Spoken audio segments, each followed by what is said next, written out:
Пасля прэзідэнцкіх выбараў 9 жніўня беларускія сілавікі дапусцілі шмат парушэнняў, учынілі шмат зверстваў у дачыненні да мірных грамадзянаў. Чаму это адбылося, што адбываецца ў сілавых структурах? Пра гэта іншае мы гаворым сёння з нашым госцем, былым супрацоўнікам Міністэрства ўнутраных справаў, зараз юрыстам Юрыем Гушчым. Добрый дзень. Добрый день, вітаю вас. Могу сказаць нашым гледачам, што летам гэтага года вы сталі даволі шырока вядомы, калі в сацыяльных сетках пісалі такія пасты пра стан у ўнутраных структурах унутраных войскаў і в ОМОНе, і ввогуле сярод сілавых структураў. І гэта пасты былі вельмі папулярныя. І з гэтага пункту гледжання то, што адбылося 9-12 жніўня Беларусі пасля выбараў і працягваецца в пэўнай ступені далей, было для вас все-таки нечаканностью, как вы признали в одном из интервью? Чему? Что произошло? А произошло то, что мы и ожидали. Если мы помним правильно, нас предупредили, что соберем всех в одном месте и со всеми разберемся сразу. И вот 9-12 августа это все и произошло. Да, мы были действительно внутренне готовы к силовому, к брутальному разрешению всей этой ситуации. Эта ситуация, она очень сильно, она серьезно готовила. Шла месячная подготовка, месяц натаскивания людей, натаскивания подразделений именно на такой силовой вариант разрешения событий. Но мы не учли одной вещи, что это будет настолько непропорционально, настолько жестко, настолько брутально. И в этой части руководство МВД очень сильно просчиталось, очень сильно допустило как минимум 2 серьезнейшие стратегические ошибки, которые будут иметь свои последствия в будущем, в том числе правовые. Какие? Первое. Сейчас действия силовиков уже в общественном восприятии квалифицируются как преступные. Пока это только лишь в общественном массовом сознании. Пока мы не дозрели до того, что будут возбуждаться конкретные уголовные дела по конкретным фактам. Почему такое происходит, это отдельный разговор, это отдельная тема. Это, что называется, элемент устойчивости всей системы.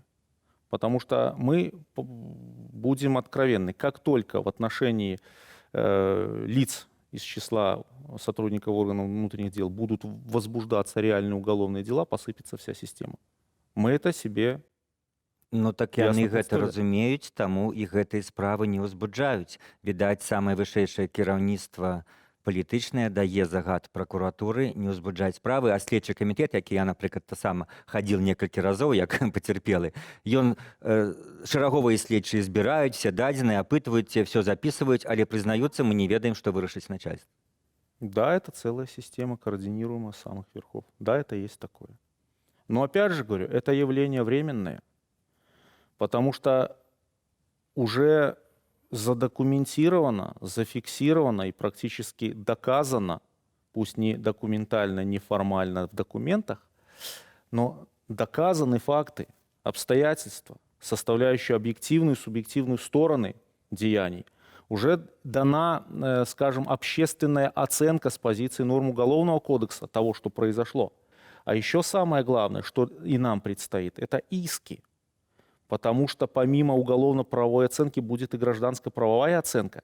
И каждый, кого обидели, каждый гражданин будет лично заниматься гражданско-правовым преследованием обидчиков. И это может растянуться на очень долгие годы. Поэтому я еще раз говорю, те, которые сейчас творят беззаконие, они просто не задумываются о последствиях. Но последствия, они неминуемы. І вось, дарэчы, многія людзі задаюцца пытаннем наконт тых самых парушэнняў, зверстваў. Чаму, па-першае, яны спыніліся пасля 3 дзён, пасля 12 жніўня? Па-другое, людзі ўжо рэагуюць на апошнія самыя дзеянні сілавікоў, і ўжо ёсць немало такіх публіцыстычных артыкулаў і сведчанняў людзей, што літаральна апошнія тыдні яны неяк, што называецца, спусця рукава выконваюць свае абавязкі, хапаюць мала, і вот эта смешная гісторыя з гэтым вадамётам, які пусцілі без без асабістага складу, то есть без падтрымкі, і ясна, што пратэстоўцы лёгка его разабралі па кавалках. Вот пра што, па-вашаму, гэта сведчыць, ці гэта можа проста мы хочам рабіць жаданае, выдаваць за сапраўднасць? Дело в том, что событий 9-12 числа не ожидали сами силовики. Это был очень серьезный просчет с их стороны, со стороны руководства. Никто не ожидал такой протестной активности. Все думали, что 9-10 числа за 2 дня будет совершен так называемый блицкриг. Як в 10-м годзе. Да, что со всеми удастся разобраться за эти 2 дня. И это будет 500 тысяч отщепенцев и майданутых, с которыми очень быстро порешат. И поэтому из этого и рассчитывались силы и средства. А дело в том, что наличные силы органов внутренних дел и внутренних войск, и спецподразделений в том числе, они не такие многочисленные, как принято считать. И я, допустим, делал полный подробный расклад в своих публикациях именно штатной численности и того, как будут развиваться события. И, к счастью, я оказался прав, хотя не учел только одного, той жестокости и того расчеловечивания, которое произошло. И, по сути дела, все силы и средства были рассчитаны на 9 на 10 число. Но когда после 10-го не только все успокоилось, а начало еще более раскаляться, причем в регионах Брест, Пинск, Жабинка, тут высшие милицейские руководители растерялись, они просто не поняли, что делать. Никто не был готов к тому, что в первые дни будет задержано 5-6 тысяч человек, которых некуда вообще было размещать. И вот такая брутальная реакция, это тоже часть эмоциональной реакции, растерянности, разгубленности, як кажут по-белорусски, которая напоткала милицейское руководство. А дальше наступило вообще непонимание, что делать, когда 14 числа вышли женщины. Ну и здесь сказалась общая усталость и общая деморализованность сил и средств, потому что вброшены были все силы и средства сразу. Но силовики – это что же люди? Они что же устают? Они работают в режиме предельных нагрузок. А до того, за месяц до рассматриваемых нами событий, они вообще подверглись очень серьезным нечеловеческим нагрузкам, как физическим, так и психоэмоциональным, чтобы подготовить их вот к этим событиям. И это дало свои результаты. Дальше мы говорим о том, что снизился ли накал напряжения. Да, он снизился. Сейчас очень сильно силовики очень сильно разбираются, применять насилие или не применять, потому что тот резонанс, который произошел в обществе, в том числе и деанон так называемый, заставляет очень многих задуматься. Они тоже живые люди, они тоже боятся, и они тоже понимают. Какие варианты? Вот они задумались, и что им робить? Самые, может быть, мужныя, те самыя, можа быць, мудрыя, яны ўцякаюць адтуль. Але пакуль мы бачым, што гэта адзінкі, на ўсялякам разе проста некалькі працэнтаў максімум. Што рабіць астатнім? Все ўцякаць альбо не могуць, альбо не хапае ім на гэтага таго ж розуму і мужнасці? Ну, для того, чтобы ответить на этот вопрос, нужно поразмышлять над тем, что происходит сейчас в самой системе. Как она структурирована и какие процессы там происходят. Так вот я скажу вам такую вещь. Там происходят сейчас процессы саморазрушения, процессы деструкции. Система замкнулась сама в себе. Она сейчас не является олицетворением вот этого, как это у нас говорят, правящего режима. Она сейчас начала защищать саму себя. Когда я работал, у нас был один единственный принцип нашей деятельности. Первое, кого мы боялись, это не преступного мира. Это не прокуратура, не КГБ. Мы боялись своего собственного руководства. Это такое было. И вот сейчас ситуация примерно следующая. То ядро милицейское, которое осталось, оно боится собственного руководства. А собственное руководство боится не исполнить вышестоящий приказ. И пока система по инерции действует, но она вынуждена бороться и против тех, и уже против народа. То есть она окружилась, окуклилась, а внутри ее начались процессы саморазрушения. Что это значит? Была поставлена четкая конкретная задача разобраться за 2 недели с ситуацией на улицах. Не разобрались, получили обратную реакцию, получили такое положение дел, которое контролировать уже были не в состоянии. Скажите, кто из высших милицейских начальников просто прогнозировал, что выйдет 100, 200, 300 тысяч человек единовременно в одном Минске и в областных городах? Что с этим делать, никто не знал. И вот не получив именно разрешение ситуации, система обратила весь этот негатив, весь этот деструктив на саму себя. Начали выискиваться предатели, начали выискиваться нелояльные. Люди начали увольняться просто за то, что не поставили подписи или проголосовали не за того кандидата.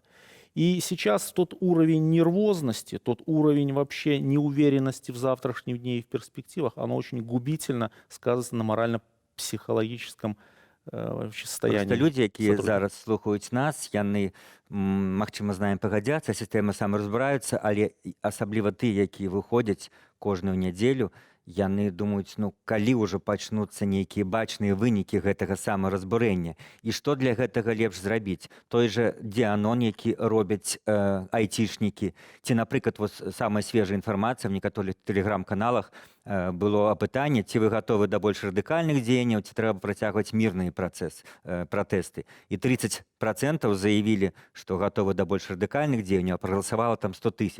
И вот эта дискуссия, которой ранее не было, а теперь все больше людей, ну, уже, скажем, незадоволенные чисто мирным с характером этих акций протесту. По-вашему, на вот эту систему, на силовиков, паўздзейнічаюць далейшы працяг этих мирных протестов, ці калі люди перейдут до тех самых больше радикальных дзеянняў? Я вам скажу только одну фразу, одну единственную вещь. Упаси Бог радикализации. Я призываю только к одному – никакого насилия, исключительно мирный характер, исключительно. Потому что насилие приведет к ответному насилию. Насилие со стороны так называемых митингующих приведет к скатыванию в плоскость именно в поле силовиков, где они чувствуют себя как рыба в воде. Я вам скажу откровенно, они только и ждут, когда ситуация перейдет в силовую фазу. По крайней мере, в этой фазе они знают, как себя вести и как действовать. Но мирный характер протестов действует на них дезорганизующе. Они не знают, как с этим бороться. Они не знают, что делать. У них именно они встречаются с непропорциональной реакцией, когда они воинственно настроены, а сталкиваются с милыми, прекрасными, улыбающимися девушками и Павловыми, поющими перед ними песни. И вот у них вот это когнитивное расстройство все-таки вызывает. К чему приведет радикализация, к чему приведет опущение на планку насилия? К тому, что насилие встретит еще большее насилие и начнется самое элементарное, уже в том числе и вооруженная война со всеми Ну, вытекающими. зараз ці беларусы бачаць гэты кіргізскі варыянт, калі выйшла 5000 чалавек і за один день змянілі ўладу. Знаете, киргизский вариант никоим образом к нам не приемлем. Во-первых, мы европейская нация. Мы все проблемы, все вопросы должны решать исключительно мирными средствами. И ничего нет эффективнее мирного, именно цивилизованного решения вопросов. В Кыргызстане все по-другому. Там за 15 лет как минимум произошло 4 революции.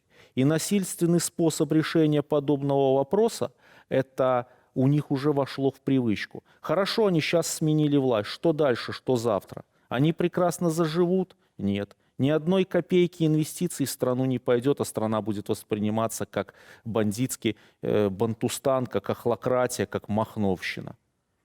Мы пока так не воспринимаемся. И наша задача думать, что будет после. А силовым решением вопроса и радикализации мы можем все очень сильно напортить, и мы рискуем превратиться вот в эту горячую точку, территорию замороженного конфликта. Што будзе после, это якраз та частка нашай размовы, якую таксама мы павінны абавязкова закрануць, менавіта з тым, што паказалі таго ж 9-12 жніўня, да і в іншыя дні, верасні, гэтыя сілавыя структуры, як вот грамадства павінна глядзець на то, што пасля змены ўлады, пасля зрынання дыктатуры, што рабіць з гэтымі сілавымі структурамі, якія, ну, проста варыянты рэформы могут быть в наших реальных белорусских умовах? Ну, первое. Мы действительно прошли определенную точку невозврата. По имиджу, по репутации органов внутренних дел нанесен сокрушительный, необратимый удар. В ментальном восприятии общество никогда не смирится, ничто уже не воротится назад и обратно. И сейчас первая задача, как выходить из этой ситуации. На этот счет есть очень много уже экспертных групп, что дальше делать с силовыми структурами. Единственный вариант развития событий, их два. Первый – это перезапуск, переформатирование всех структур и приведение их в человеческое состояние, когда они будут предельно компактные, а не те, какие они сейчас. Для справки, по сравнению с 1993 годом, численность внутренних войск, в которых я, кстати, тогда служил, возросла минимум 4 раза. Это только численно. Нам не нужно такое количество. Второй момент – это формирование действительно подлинного уважения к сотруднику органов внутренних дел, как внутри корпорации, внутри аппарата. Исключить хамское, исключить нечеловеческое обращение, обращение с людьми, как, извините, как с неживыми существами. И второй момент – уважение общества. Это построение на совершенно новых принципах, взяв за основу полицию, допустим, Нидерландов или полицию Германии. Мне нравится, допустим, опыт Финляндии. Там за 10-15 лет создали действительно полицейскую структуру, которая приближена к нуждам і чаяниям народа. Мне цікава ваша такая ацэнка, колькі цяперашніх супрацоўнікаў, ну, в шырокім сэнсе всіх сілавых структур, могуць трапіць у гэтую светлую будучыню дэмакратычную. В тым сэнсе, мне здаецца, частка з іх проста, якія паказалі свае садысцкія схільнасці, яны проста не могуць служыць, частка з іх проста будуць асуджаны, а колькі з іх ну, проста засталіся нармальнымі людзьмі. Наших милиционеров сейчас стращают и пугают так называемыми люстрациями. Сейчас в обиходе такой очень серьезный доминирующий психологический прием. Вы должны полностью сплотиться вокруг существующего положения дел, а то вас начнут резать. Вот это самое главное заблуждение. Беларусь на пути демократического развития, Беларуси потребуются профессионалы, в том числе профессионалы из числа силовых структур. Мы должны избежать опыта, допустим, украинского по их люстрации, когда с этой иллюстрацией вымыли все профессиональное звено. Вопрос, что делать относительно тех, которые себя запятнали и которые свои руки измазали в крови и грязи. А индивидуальный правовой подход, индивидуальное преследование каждому по заслугам. И неважно, сколько это потребует времени. Почему-то мне подается, что одним из главных законопроектов нового парламента, нового законотворческого процесса будет закон о неприменении сроков давности по гражданским, уголовным и экономическим делам, сторонами в которых являются вот именно представители госорганов, органов власти, начиная с 20 июля 1994 года и до момента окончания всех событий. Для чего? Для того, чтобы каждый сотрудник, который запятнал, который измазался, который отметился в преступлениях, мог получить свое. И преследование таких сотрудников оказалось бы делом неспешным, взвешенным, вдумчивым и оказалось прерогативой тех людей, которых они обидели. Когда каждый из обиженных, действительно людей сам самостоятельно по собственной инициативе преследовал бы таких преступников. Ну, ему, естественно, им бы помогало бы государство. Не государство брало бы на себя такие функции, а сами люди. Государство представляло только бы площадку и платформу. Вот так можно цивилизованно разобраться. Насчет того, как дальше, еще раз повторяю, сотрудники органов внутренних дел, внутренних войск, иных силовых структур, ни в чем себя не запятнавшие, имеют такое же равное право на будущее Беларуси. Важно то, что они сейчас делают свой выбор, с кем быть. Важно то, что сейчас они увольняются. Важно то, что они сейчас избирают такую линию и форму поведения, когда их действия полностью, насколько это возможно, в теперешней ситуации соответствуют закону. Дарэчы, вось гэтыя супрацоўнікі, якія дапусцілі зверствы в дачыненні да мірных грамадзян, якія рабілі гэтыя зверствы у зачыненымі тварамі, у балаклавах, па-вашаму, іх лёгка будзе знайсці будучым следчым органам? Іх не Не будзе кругавой парукі? Я их, Іхнія ра- я их калегі іх лёгка разочарую. здадуць? Я их разочарую. Дело в том, что мы живем в сверхинформационном обществе. И технологии Дианона, мы сейчас имеем представление об одной только технологии распознавания лиц. На самом деле их существует уже несколько. И они постоянно развиваются, постоянно совершенствуются. Уже технологии распознавания даже по радужке глаза. Они ходят в масках, и они думают, что их никто не узнает. А тем не менее, да, они уже все известны. Их уже, потому что, я еще раз повторяю, их не так-то много. И процесс их распознавания, процесс выведения на свет Божий, как говорят, будет продолжаться и будет активизироваться. Те, которые думают, что они останутся анонимными, это все иллюзия. Больше скажу, они уже не анонимны, о них уже практически все знают. Вот этот вброс, который состоялся, так называемых списков, скажу о нем подробно чуть-чуть. Я внимательно проанализировал эти списки и скажу вам, что это реальные списки. Я нашел там много своих знакомых. И люди из числа тех списков, я не буду уточнять подробности, сами звонили мне с одним единственным вопросом: что делать? Вот как бы так. Беларускія сілавыя структуры уступілі ў стадыю дэструкцыі, самаразбурэння і дапамогуць закончыць гэтую стадыю да лагічнага канца мірныя пратэсты беларусаў, якія штодня і кожную нядзелю выходзяць на вуліцы беларускіх гарадоў. Менавіта ў гэтым упэўнены наш сённяшні суразмоўца, былы супрацоўнік Міністэрства ўнутраных справаў Юры Гушча. Гэта была размова. З вамі быў Віталь Цыганкоў. Заставайцеся з Белсатам.